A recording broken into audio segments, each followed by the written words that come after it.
شروع کرتا ہوں اللہ تعالیٰ کے نام سے جو بڑا مہربان نہایت رحم والا ہے۔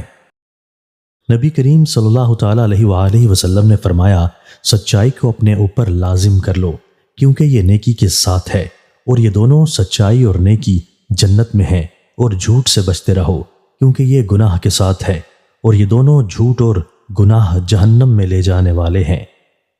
سچ میں نجات ہے۔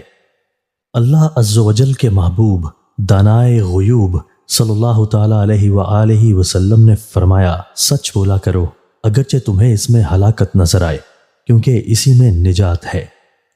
رسول اللہ صلی اللہ تعالیٰ علیہ وآلہ وسلم کا فرمان عالی شان ہے، 4 باتیں جس میں ہوں گی وہ پکا منافق ہوگا، اور جس میں ان میں سے ایک بات ہوگی اس میں نفاق کی ایک خصلت ہوگی، یہاں تک کہ وہ اسے چھوڑ دے۔ 1، جب اس کے پاس امانت رکھی جائے تو خیانت کرے۔ 2، جب بات کرے تو جھوٹ بولے۔ 3، جب وعدہ کرے تو دھوکہ دے۔ اور 4، جب جھگڑا کرے تو گالی دے۔ دوستو، اللہ تعالی ہمیں ان احادیث مبارکہ پر عمل کرنے اور اپنی زندگیوں کو سنوارنے کی توفیق عطا فرمائے۔